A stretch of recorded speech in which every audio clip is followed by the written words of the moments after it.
Praise the Lord. Welcome to our service again this February. Nais ko pong batiin kayo at sabihin sa bawat isa inyo kayong mga nandito sa auditorium at sa bawat kaibigan at kapatiran na wala rito pero kasama namin sa panunood online. Probably some people will be able to watch this on our YouTube afterwards. Mga kaibigan, mga kapatid, wherever you are, whoever you are, kahit ano ang nangyari sa iyo, nais ko pong sabihin sa inyo, God loves you. God wants to bless you. God wants you to have a growing relationship with Him. Mga kaibigan, mga kapatid, napakahalaga po ng ating nagiging topic sa mga linggo ng Pebrero sapagkat tinatawag nila itong buwan ng mga puso. Tinatawag itong buwan ng pag-ibig. Na para pag ang iniisip natin, pag Pebrero kailangan mapuno tayo ng pag-ibig, and then pag Marso pwede na tayong magalit. Hindi po ganun ang ibig sabihin nito. Tayo po'y nabubuhay sa isang sanglibutan na puno ng galit, puno ng conflict, puno ng pag-aaway, ng di pagkakaunawaan. Ito'y kultura ng mga troll, na kanilang layunin ay manira at magsabi ng di katotohanan. Ito'y panahon ng cancel culture. I don't like you, I disagree with you, and I cancel you. At ang mahirap po nito ay ang prominence ng paggamit ng social media na kahit kuminsan ang ating mga pagkukulang, ang ating mga kasalanan, ang ating pagkainis, ang ating pagkairita ay sinusulat natin sa social media for all the world to see. Nais ko pong tingnan natin ng Ephesians chapter 4. Para pakinggan natin ang sinasabi ng Diyos on how best we can express this love to other people. Ephesians chapter 4. Don't use foul or abusive language. Sabihin nga nyo, foul or abusive language. Let everything you say be good and helpful, so that your words will be an encouragement to those who hear them. And do not bring sorrow to God's Holy Spirit by the way you live. Remember, He has identified you as His own, guaranteeing that you will be saved on the day of redemption. Get rid of all bitterness, rage, anger, harsh words, and slander, as well as all types of evil behavior. Instead, be kind to each other, tender-hearted, forgiving one another, just as God, through Christ, has forgiven you. Let's pray. Dakilang Diyos, nagpapakumbaba kami sa inyong banal na harapan.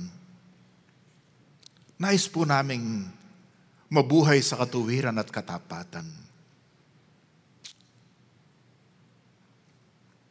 We want to receive your word. We want the Holy Spirit to teach us. Mangusap ka po sa amin sa pamagitan ng mensaheng ito.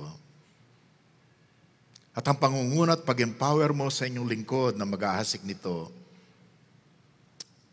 ang akin pong hinihiling. At kayong magkubli at lumukob sa amin ng iyong banal na kapangyarihan sa inyong walang hanggang pag-iingat. Pinagkakatiwala po namin ang bawat isa. In Jesus' name, amen and amen. Tinatawag po tayong God lovers. In other words, hindi ito issue ng relihiyon o ano paman. Pero sapagkat tayo may relasyon sa Diyos dahil sa kanyang pag-ibig, we are God lovers and we are called to love more deeply, to love more strongly, and to love more loudly. How do I love thee? Ang sabi po ng isang author, let me count the ways. How do we love out loud? Tingnan lang po natin ang tatlong katugunan sa question ito. Paano ba natin makikita at maihahayag ang pagmamahal natin sa isa't isa? Una po, you must feel the power of the Lord. Sa pangalawa, follow the process of the Lord. And then pangatlo, you flow with the pattern of the Lord. How do we love more deeply, more strongly, more loudly? Number one, feel the power of the Lord. Siguro yung iba sa atin iniisip na niya, oh, come on, Pastor.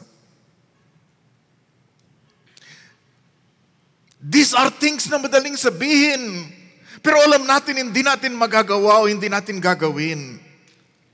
But I'd like to tell you today, my friends, realize that we have the power to love. Mayroon po tayong kapangyarihan para umibig. Mayroon tayong kapangyarihan na hindi galing sa ating sarili. It is not just the power of love. Yes, makapangyarihan ng pag-ibig, pero hindi po yan nagbibigay sa atin ng kapangyarihan.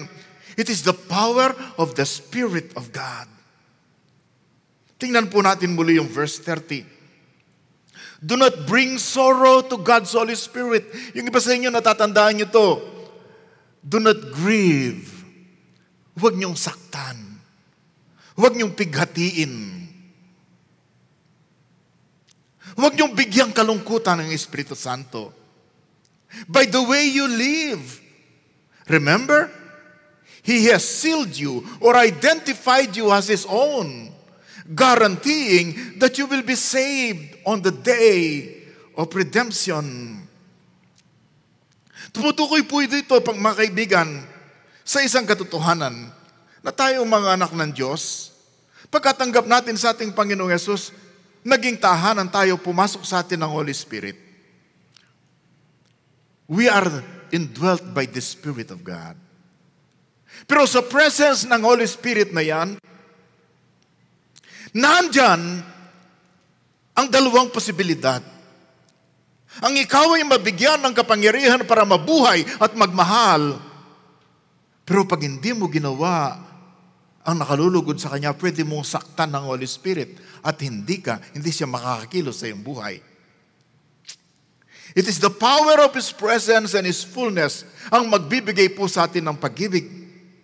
So I wrote here something na dapat pinaniniwalaan ng mga Kristiyano. Every believer is indwelt by the Holy Spirit. Amen? My friends, huwag mong i-ignore ito, huwag mong kaliligtuan ito. Na hindi mo lang kasama ang Holy Spirit, ikaw ay ginawang templo ng Espiritu Santo ng Diyos. We are not to grieve or cause Him sorrows by our sinful attitudes and behavior. Huwag natin siyang pigatiin sa pamagitan ng ating hindi tama at makasalanang pag-uugali, pananalita, at saka attitude. Instead, we must be empowered by His fullness so we can really feel and experience His presence. Ito pong Holy Spirit, ang ginamit po rito, instead of just dwelling, ang sabi, ikaw ay tinatakan. Ikaw ay minarkaan. You were sealed by the Spirit of God. Anong purpose ng seal? Anong purpose ng tatak? Para i-identify ka, para maging marka at sabihin sa lahat, at kahit sa mga nasa langit, this is my child. This is my family. He belongs to me. At ang sabi pa po ng verse, ang sabi po, so never grieve the Spirit of God or take for, the verse please. Okay. Do not bring sorrow to God's Holy Spirit by the way you live. Remember, He has identified you as His own. Anong ibig sabihin ng identity? Ito isang garantiya na malulubos ang iyong kaligtasan at katubusan pagdating ng panahon. Na kahit anong mangyari sa mundong ito, there is a guarantee, tinatakan ka na ng Espiritu Santo. Darating ang panahon, yung kaligtasang natanggap mo, yung katubusang tinanggap natin, ay magiging lubos pagdating ng panahon. Garantisado po yan. Garantisado yan. That is the zeal of the Holy Spirit. Ang totoo po mga kaibigan, apart from the Holy Spirit, the demands and commands of love will be impossible.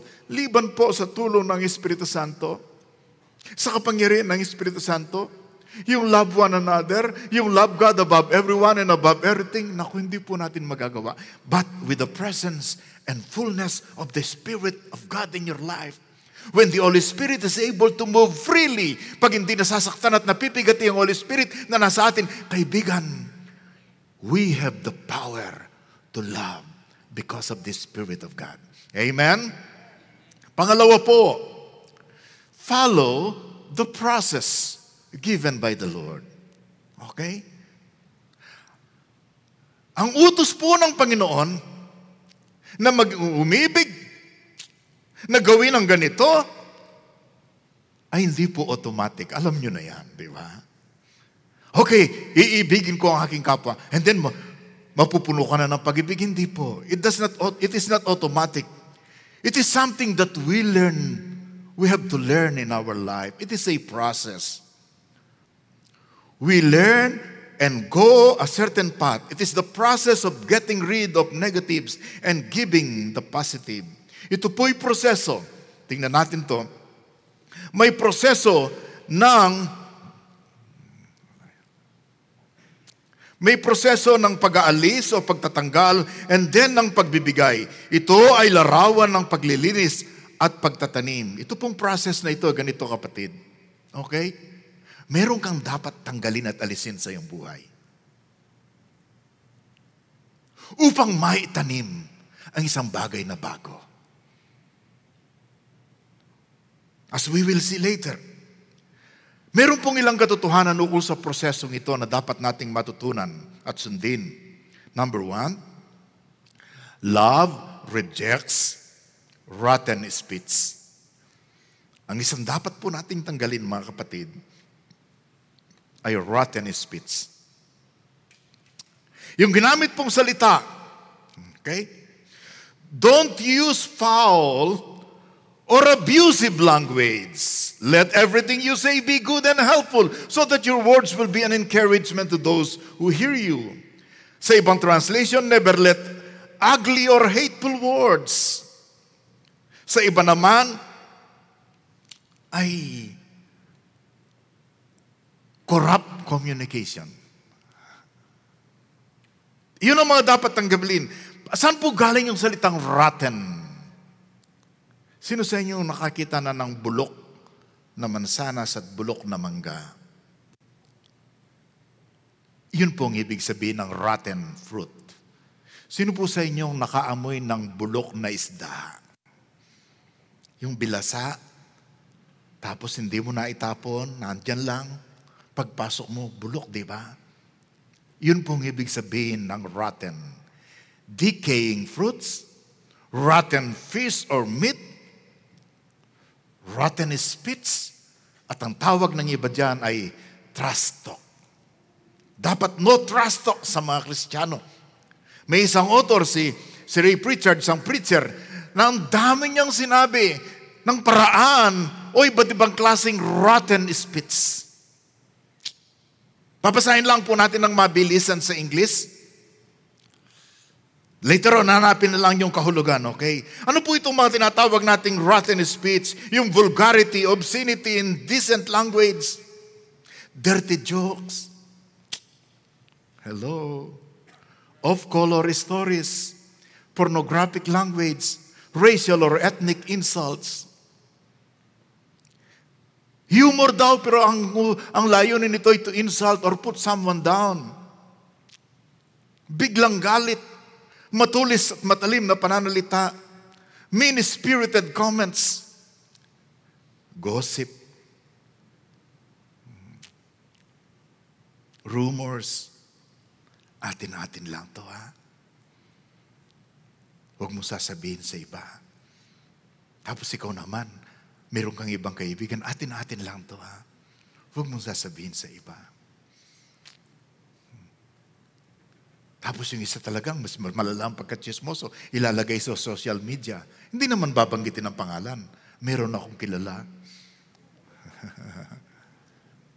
Diba?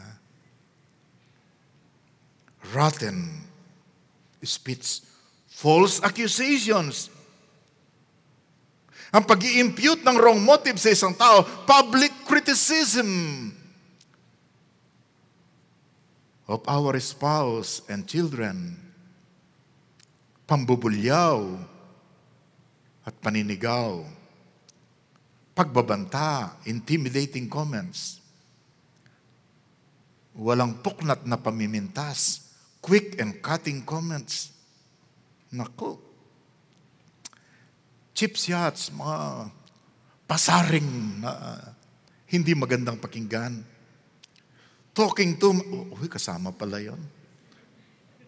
Talking too much. Hello? Talking without listening. Gusto mo lang ikaw magsalita. Nagsasalita pa yung iba, hindi ka na nakikinig kasi iniisip mo na kung nagsasabihin mo, di ba? Condemning others, exaggerating the fault of others. Excusing unkind words by saying, "Oh, I was only joking." Alam po niyo, yung pagka-construct ng mga salita dito, ginamit sila in everything. Hindi dapat ang ganito. Kaya ang sabi po kung everything, every critical comment that comes out of your mouth, no. Every filthy word that comes out of your mouth, dapat hindi. Every harsh word that comes out of your mouth, hindi dapat. Every cheap shot that comes out of your mouth, no. Every bit of gossip that comes out of your mouth, dapat hindi.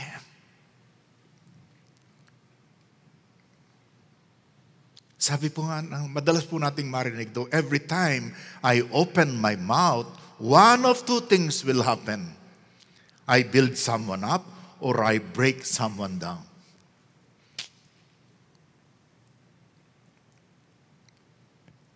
Kaya sabi ko sa inyo, kailangan talaga natin ng Holy Spirit talagang para magawa natin ito eh. And then love rejects not only rotten speech, but even rotten attitudes. Yung bulok na saloobin, kalooban. Get rid of all bitterness, rage, anger, harsh words, and slander, as well as all types of evil behavior. Why do we need to get rid of these things? Ito po yung mga bagay na, ito po yung collection ng wrong attitude. Ang isang author, tinawag po itong, these are spiritual staircase of ascending evil. Parang ito'y paakyat ka ng paakyat sa masama. Ascending evil. Maybe we will call this stairway to hell. Hagdanan papunta sa kapahamakan, sa impyerno. Halimbawa, yung salitang bitterness, ang ibig sabihin po nito yung matulis, matalim. Ito po yung nararamdaman mo, if we dwell in bitterness long enough, naku, it produces wounded spirit and a hard heart. Pag sugatan ka, lalim mong iniisip, yung wound mo, yung sugat mo sa iyong damdamin, nagiging taniman ng sama ng loob ang puso mo.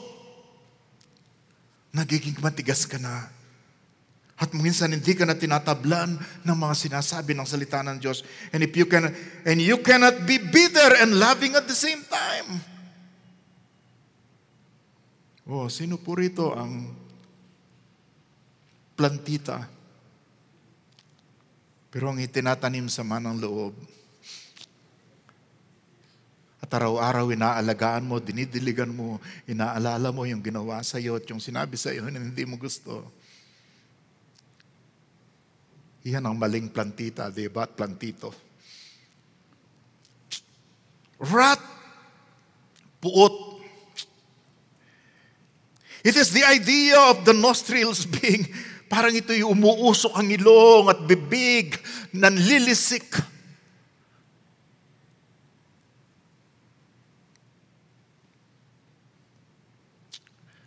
anger.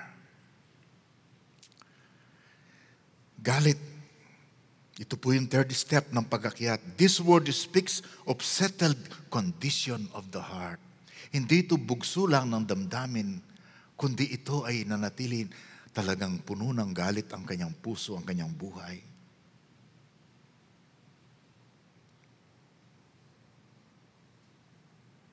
Get rid. Tanggalin. And then harsh words. Matutulis na pananalita na may kasamang pagtataas ng boses. It is the idea of shouting back and forth during a quarrel.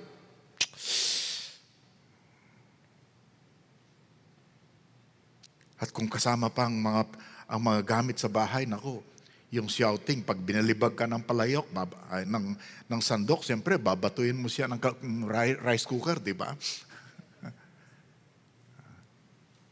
Pag pinagdabugan ka, nako, isasara mo ng malakas ang pinto. Hindi nga spits, pero pareho na rin yun, di ba? Hello?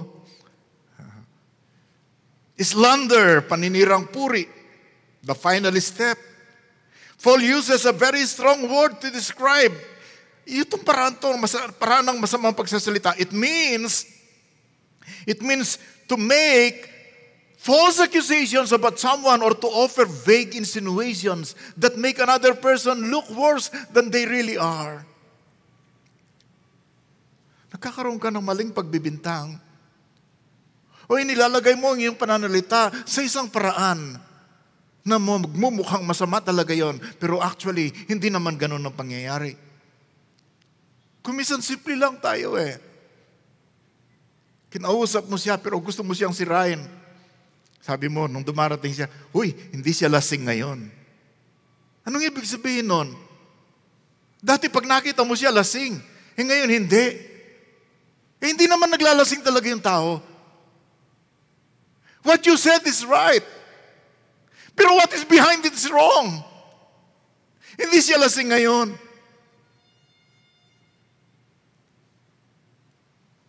Si Christian hindi lasing ngayon. Tama yun. Pero pag ginamit mo yung ganong panulita, anong ibig sabihin nun? Diba? Oh, how we slander other people. And of course, yung evil behavior or malice na sinasabi nila, it describes an underlying attitude of ill will. Talagang, ang sama talaga ng balak mo at ng iniisip mo laban sa iba. It is a general dislike of others. Malice can be described as concealed hatred. Tinatago mo ang negative at sama ng loob mo. Pero later on, ilalabas mo yan sa ibang paraan. A malicious person cannot get along with anyone. Tingnan po yung progression, di ba? Bandang huli, mula lang dito, and then inilalabas mo na. Paninirang puri. Paggawa ng masama. Definitely, kung gusto mo pong umakyat ng pasama ang buhay, ito po yun Love does not hold grudges. Ang pag-ibig ay hindi nagtatanim ng sama ng loob. Ang pag-ibig ay hindi pinapahintulutan ang sama ng loob, ang bitter feelings about others. Ang pag-ibig ay hindi napupuot. Ang pag-ibig ay hindi talaga nagsesettle ng galit sa puso. Ang pag-ibig ay hindi naninigaw. Ang pag-ibig ay hindi naninira.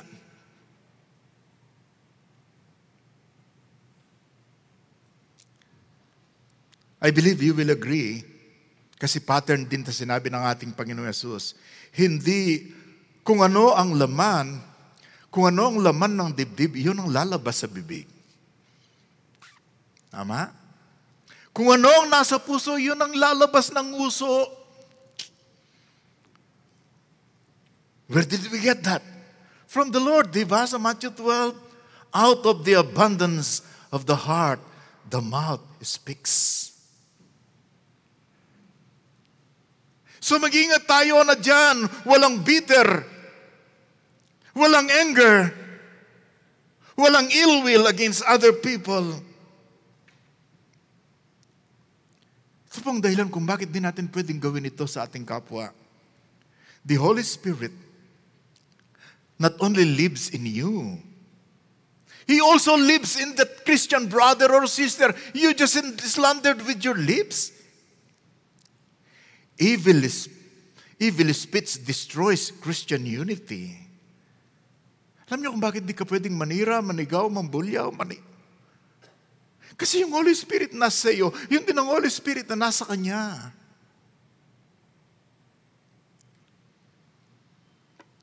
At ang masamang pananalita ay sumisira ng pagkakaisa, ng magkakapatiran. Tama po ang sinabi. Agree ako sa sinabi ni Dwight L. Moody. Ang sabi niya, he had never known God to bless a church where the Lord's people were divided. Wala pa siyang alam na church or maybe a small group nang magkakasama ay hati-hati, may conflict, nagsisiraan.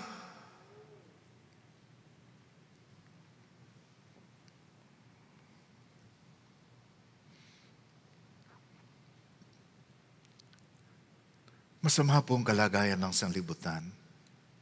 Puno ng galit, pag-aaway, paninira, pag-cancel. Natural lamang ang mga tao na hindi kay Lord ay manira sa iyo, pero tayong mga anak ng Diyos ay dapat, na templo ng Espiritu Santo, hindi dapat makasama sa ganung bagay. Loving out loud, do the positive acts naman po. Yes, rotten speech, rotten behavior, ngayon po, o rotten attitude, love redeems and reinforces other person. If na dapat tanggalin yung rotten speech, pero ngayon, ang dapat nating ilagay, yung pag-ibig, because ang pag-ibig ay tumutubos at nagpapalakas sa ating kapwa.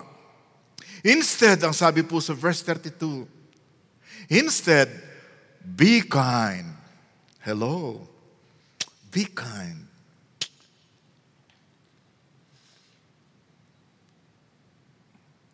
How many of you na natutuwa kayo na na-review nyo itong mga salitang ito? Alam na natin ito di ba? I think we need this every day. Don't you think so? Be kind to each other. Tender-hearted or compassionate. Forgiving one another. These are the positives that we must give. These are redemptive and reinforcing and encouraging. Be kind. Anong sabi ni Paul sa love chapter? Love is kind. It is meaning caring and generous and gentle. Na kahit na may provocation, you are still kind. Ito po yung maabot sa mga hindi karapat-dapat and withholding, hindi binibigay ang kaparusahan at paghatol kahit na deserving na niya. Kindness is daring and dangerous, sabi po ng isang author, because some mistake it for weakness. Bakit mapanganib ito? Ito'y mapangahas? Kasi akala ng iba, ito ay kahinaan Pag mabait ka, kung ano nang sinabi sa'yo, tapos mabait pa rin ang tugon mo, akala nila mahina ka Akala nila ampaw ka di ba? Pero ang sabi niya, kindness is daring and dangerous because some mistake it for weakness. It is the oil that lubricates the machinery of life. Actually, yan ang langis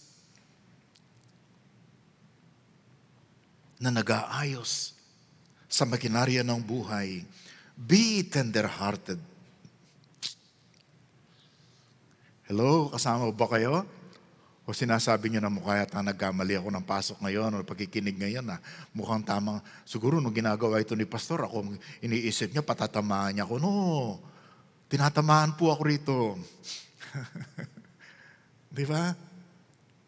How many of you believe that this is for you and that you need this? Pumalakpang ako kung ganun ang inyong kailangan.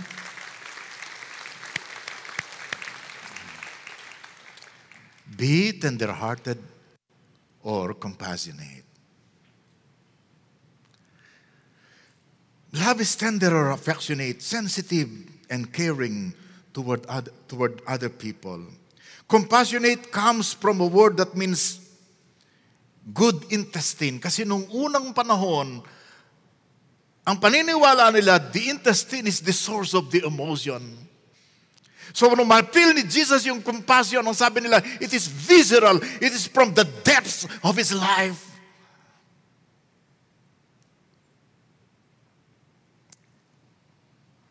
Ito po'y pagsasabi ng, I will care for you and I will not shut you out. Na pag nakita ko ang pangangailangan mo, mayroong umaalsa sa aking damdamin na hindi mapigilan hanggat hindi ka natutulungan. That is compassion. And love is compassion. And then ang panghuli, be forgiving. This is the positive act. Ito yung mga dapat na tamang plantita, di ba? Be forgiving. Love is forgiving. Nung isulat po ni Gary Chapman yung kanyang aklat na ginagamit ng maraming mga marriage counselors, yung 5 languages of love, after many, many years, mas realistic po ang kanyang isinunod na aklat. The 5 languages of forgiveness. Because whether we like it or not, in our human way of living, sa ating paraan ng pamumuhay, sometimes you hurt others and sometimes others hurt you. Or maybe we can say everybody hurts somebody sometimes.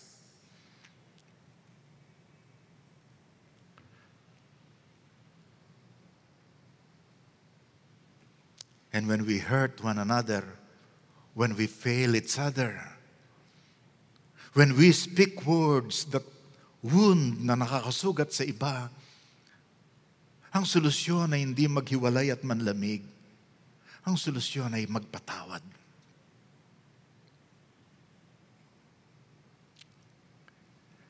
I believe this, the key to forgiveness, I like this, the key to forgiveness is the middle syllable. For, ano yung middle syllable? Give.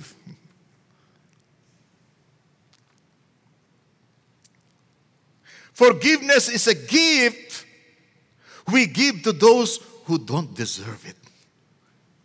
Ang pagpapatawad ay isang regalo na ibinibigay natin sa mga taong dapat hindi patawarin, dapat pukpukin.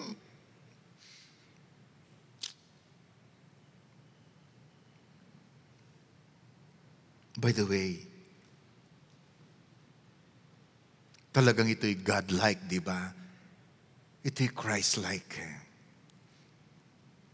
To forgive means to release, to cancel, to set free someone from your heart. Mayroon kang tao na parang binilanggo mo sa iyong puso. Na pag naiisip mo siya at nakikita mo siya, hindi mo siya may dalangin na pagpalain siya ng Panginoon, dapat siya malaglag samantalang siya naglalakad. Yung pang dahil masamang loob mo sa kanya eh. But when you forgive, kinakancel mo, dinidelete mo yung kanyang ginawa, you release that person sa pagkakahawak mo.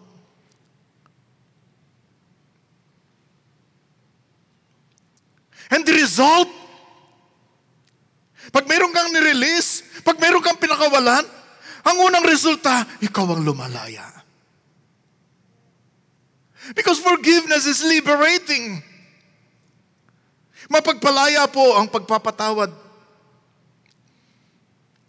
Itong verse po nito ay pinagsasama po yung practical spiritual duties with na pinakamataas nating spiritual truths. That means, no more trust talk. Kasi when you trust talk someone, ang ibig sabihin, hindi mo pa siya pinapatawad. No more bitterness, no more puot, no more galit, no more shouting, no more slander, no more malice or evil behavior, no more making the Spirit weep within you. Hindi mo na pinipigati ang Espiritu Santo na nasa iyong buhay.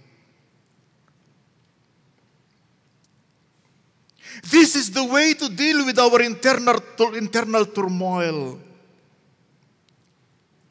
Sa bawat isa sa atin na nasaktan, na sinugatan, na nagtanim ng galit.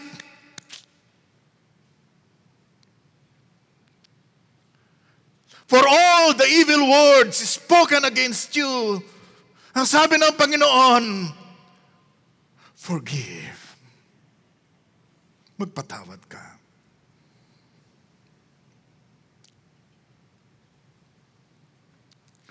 But instead, be kind and affectionate toward one another. Kanina po binanggit ko yung salitang plantita. Ewan ko, bakit nauso yun, di ba? Yung mahilig magtanim plantita ang tawag eh. Karamihan babae ang mga gumagamit nun. Kasi wala pa akong nakita ng lalaking plantita eh. Plantito yun, di ba? But anyway, ang larawan po nitong pagtatanggal at paglalagay ay parang planting. Ginamit po yan ni James eh. Sa James chapter 1, ano pong sabi ni James? Get rid of all the filth and evil in your lives and humbly accept the word God has planted in your hearts, for it is the power to save your soul. Tanggalin mo na, linisin mo na ang lahat ng dumi at masama sa iyong buhay at tanggapin mo ang salita ng Diyos na itinatanim ng Panginoon sa buhay mo. Nang ibig sabihin, bago makapagtanim ng mabuti ang Panginoon, dapat linisin mo ang puso upang magandang taniman. Lahat po ng nagtatanim, alam po nila yun, linisin mo muna ang lupa and then saka ka magtanim. Yung ba naman ginagamit nilang illustration, halimbawa, yung isang timba mo na tubig, punong-puno ng putik kasi ginamit mo for something. Of course, pwede mong ibuhos ka ganyan, but sometimes it does not happen that way. Kung minsan ang isang pinakamagandang paraan, kumuha ka ng isang hose, i-connect mo siya sa malakas na gripo, at pagkatapos itutok mo siya sa timba na napakarumi ng tubig, pagkatapos i-flush mo ng i-flush, lalabas at lalabas ang maruming tubig, and then ito'y mapapalitan ng malinis na tubig. By forgiving, by being kind, na itatanim ang mabuting kaloob at salita ng Diyos. So experience or feel the power of to love by the Holy Spirit and follow the process. And then pangatlo po, flow with the pattern of the Lord. Makiayon ka. Makiride ka sa halimbawa ng Panginoon. There is a model or an example we can look at and follow and ride along. Instead, ang sabi po ng verse na binasa natin kanina, instead, be kind to each other, tender-hearted, forgiving one another, and then basahin po ninyo ang nakamarka, just as God through Christ has forgiven you. Just as God through Christ has forgiven you. That is the pattern. Kung magiging mabait ka, if you will be kind, if you will be tender-hearted, if you will be forgiving, do it just like what the Lord has done for you and for me. The pattern, the model, the example, ay yung ginawa ni Lord para sa iyo at saka para sa akin.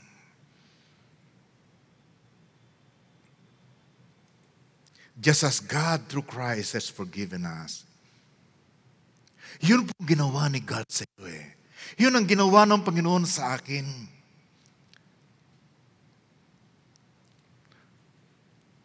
Sa ibang translation, sa TPT sabi, has God graciously forgiven you?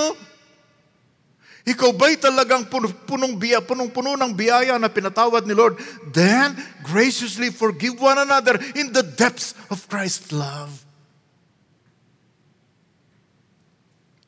Opo, in an act of love and grace, we were forgiven. Ako'y pinatawad ng Diyos. Binigyan niya ako ng clean slate, hindi sapagkat deserving ako, kundi sapagkat si Kristo, ginawa na niya ang dapat pagpatawad pagtubo sa akin sa krus ng Kalbaryo. Just as God in the depths of His love has forgiven you in Christ, how much does God love you?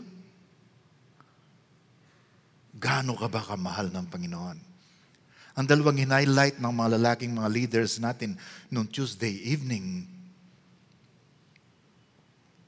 ay yung pag-highlight natin sa isang mind-boggling na katotohanan na binanggit natin, sabing, God loves you as much as He loves anyone who has ever lived.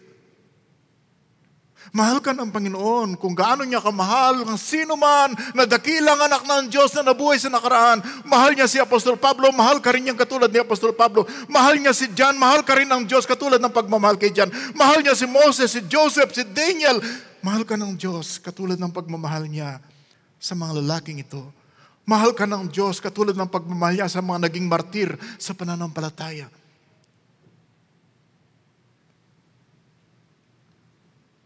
How much does God love you? God loves you as much as He loved His only Son, the Lord Jesus.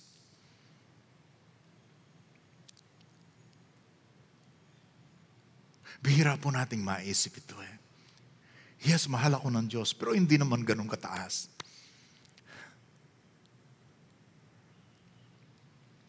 Mahal ba ng Father ang second person of the Trinity? Mahal ba niya ang kanyang bugtong na anak, pinadala sa krus ng Kalbaryo, namatay, inilibing? Nung manalangin po siya yung The Message na translation,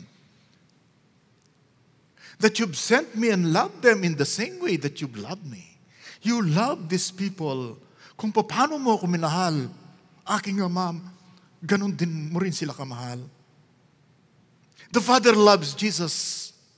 In the same way, the Father loves you. The Father loves me.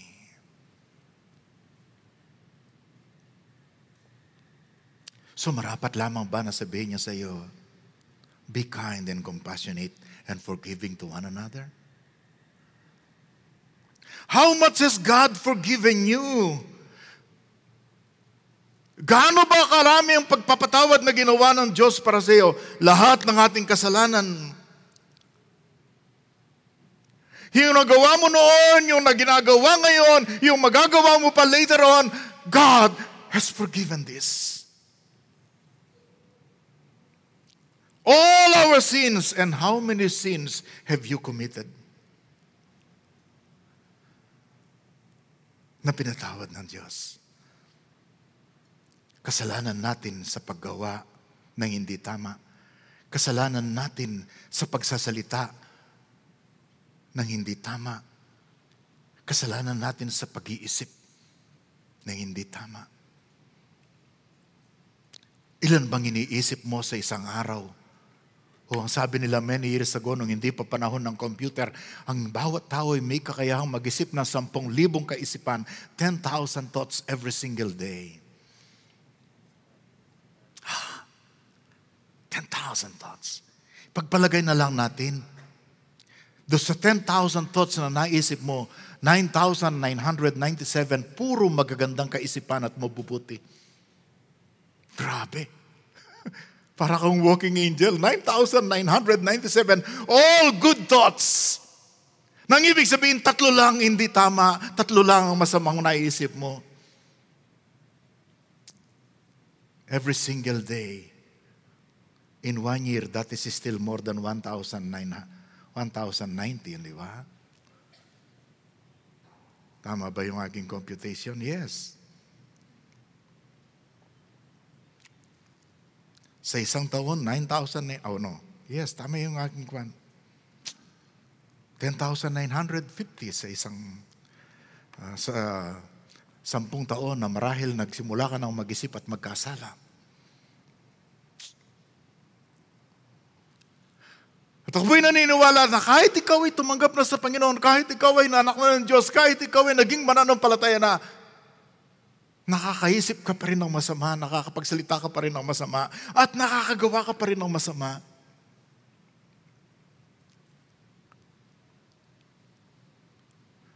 Gaano karaming kasalanan mo ang pinatawad ng Diyos? Sabi natin lahat, natatandaan nyo, na pagkatapos po siya ihagupitin, pagkatapos po siya halos wasakin ng kanyang katawan, at pagkatapos sinalipusta ng iba't ibang mga leader, pinagbintangan ng kung ano-ano, kung ikaw ay anak ng Diyos, sabi niya ngayon, get out of that cross. At pagkatapos nung siya nasa krus ng Kalbaryo, inalipusta pa siya ng 2 magnanakaw at tulisan na katabi niya. And then ang unang salita na dinalangin ng ating Panginoon, the first saying that He ever uttered on the cross, even though it was difficult to speak, sapagkat when He speak, lalong lumalalim ang mga sugat. Father, forgive them, for they know not what they do.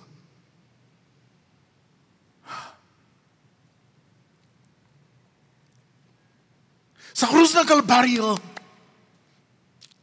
lahat ng nasabi mo, naisip mo, nagawa mo at hindi mo nagawa na dapat gawin, ay tinubos ng ating Panginoong Yesus. And all our sins are forgiven because of this. And how much have you been cleansed from your sin? Gaano ba karami ang pagkakalinis sa iyo ng Panginoon? Ang sabi, lahat ay nilinis. If you confess your sins, He is faithful and just to forgive us and cleanse us. Kaibigan, hindi ka lang patatawarin ni Lord when you confess, kundi lilinisin ka so that you can always have a clean start. You can always have a clean start. So let me review. The command to love is the highest. Love God above everything and above everyone else. And the second one is equally important. Love your neighbor as yourself. Love is the greatest. But none of this ay pwede natin gawin liban sa kapangyarihan ng Holy Spirit. And you have the power because the Holy Spirit is dwelling in you and He can fill you with His power. Amen. And there is a process. Meron kang mga bagay na dapat i-give up kay God. At meron kang mga bagay na dapat ibigay sa iyong kapwa. Kindness, compassion, and forgiveness. Why? Because that is what God did for you and for me. That is His model, His pattern, His example. So whatever, two things ang bibigay ko pong challenge sa bawat isa sa inyo at sa mga nagwawats, nakikinig sa atin. First, decide to give up your bitterness, your anger, your failures, your faults, anumang sama ng loob, ang kapalpakan mo, ang kabiguan mo, ang pagsablay mo, ang sama ng loob mo. Ibigay mo sa Panginoon. Ipalinis mo sa dugong na at buho sa krus ng Kalbaryo. Ihingi mo ng tawad sa Kanya. At sino man sa tao na nakasugat sa inyo, sometimes ang masakit talaga ay yung malalapit sa atin ang mas malalim ang sugat. Because we trusted them so much. Release, cancel, delete. Masarap pong lumaya sa anumang mapahit at matulis at masakit na umaalipin sa atin. At ang pangalawang challenge ito po, bawat isa sa atin ay gumagawa ng desisyon araw-araw. Yung bang desisyon na hindi ganong importante, ano bang oras ako gigising, ano bang isusuot kong damit papunta sa church.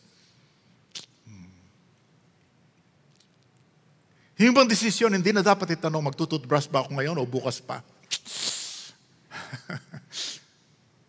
Maliligo ba ako ngayon o next week na? Hindi issue yun sa marami, di ba? Issue yan sa mga lugar na walang tubig.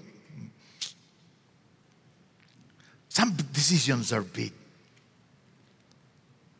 Itutuloy ko bang pag-aaral ko? Anong kurso ang kukunin ko? Sasagutin ko na ba siya, no? Panahon na ba para kami magpakasal? Kailangan na ba ng proposal? Mag-abroad ba ako? Big decisions. Do you know what? I think the most important decision in your life that you'll ever make is what will you do with the love being offered to you by God? What you will do with Jesus Christ who died on the cross for your sin. He paid for every wrong you've ever committed and He rose from the dead. What will you do with Jesus? What will you do with the love of God? What will you do with Jesus who is knocking in your heart and telling you, I died for you, I paid for your sins, I can forgive you, I can give you eternal life, papasukin mo lang ako. Ang desisyon mo sa pagkatok ng ating Panginoong Yesus sa iyong buhay, ang magsasabi kung saan ka pupunta pagkatapos ng buhay sa mundong ito, sa langit ba o sa impyerno? Totoo ang impyerno, kapatid. Kung gaano katotoo ang langit, ganun katotoo ang impyerno. Pero ang desisyon mo, kung anong gagawin mo kay Jesus, yan ang magsasabi kung saan ka pupunta. Oh, I'm praying, I'm asking God na today, kung hindi mo pa ginawa talaga, kung hindi mo pa tinanggap ang ating Panginoong Yesus, today, you will tell Jesus, Lord Jesus, thank you for dying for me. Thank you for loving me. Thank you for the forgiveness. Thank you because you are alive, Lord Jesus. I decided that I will give my heart to you. I am inviting you into my heart today. Pwede pong tayo tumayo saglit. Meron pong dalawang dalangin dyan na gusto kong basahin natin.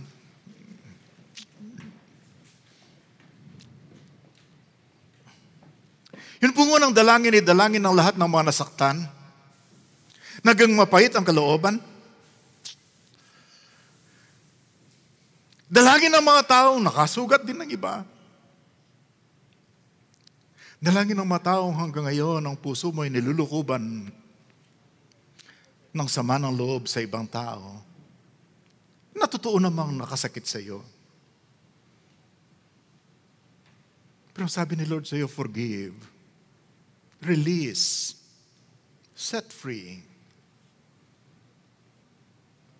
Pwede pong basahin natin ng sabay-sabay itong dalangin na to para sa paglaya ng ating mga puso sa anumang nangyari sa atin sa nakaraan. Panginoon, nasaktan po ako. Nakasakit din po ako. May galit, may sama ng loob, laging iniisip at minsan lumalabas sa bibig. Nakaka-apekto sa relasyon ko sa iba. Ito po'y nasa loob ko. Di ako makatakas na kabilanggo, Lord. Natanggap ko ang iyong salita at ginawa sa krus para sa akin. Patawarin mo ako. I surrender to you all these pains and offenses. Forgive me and cleanse me and give me a clean start today. In Jesus' name.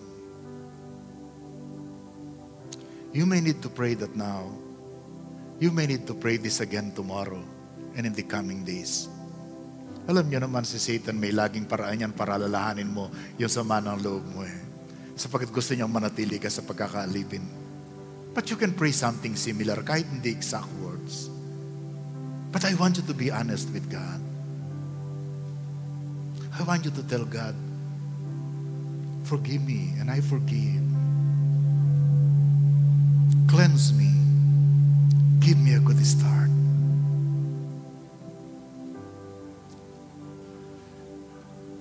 At yung pangalawang prayer po ay para sa mga taong hindi pa nila tiyak ang kanilang relasyon sa Panginoon.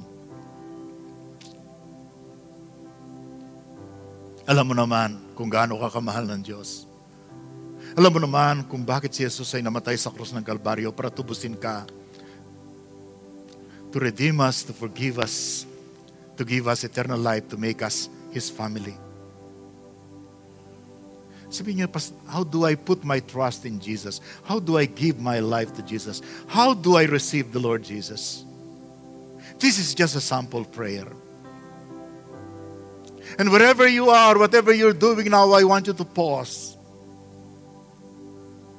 If you want Jesus in your life, if you want to give your life to Jesus, let me lead you in this prayer.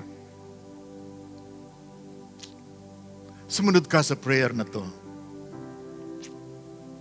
Lord Jesus, thank you for your love which is bigger than the universe, greater than all my sins. I recognize that I am a sinner. Please forgive me. Thank you for dying for me on the cross to forgive me and save me. I believe that on that cross and in your death, all my sins are paid and forgiven. Lord Jesus, you are alive today. I believe you are my Savior and Lord. I invite you to come into my life today and make me a part of your family. I'm praying that you will pray that prayer if you have not made such commitment to the Lord Jesus Christ before. Let's worship the Lord through this song.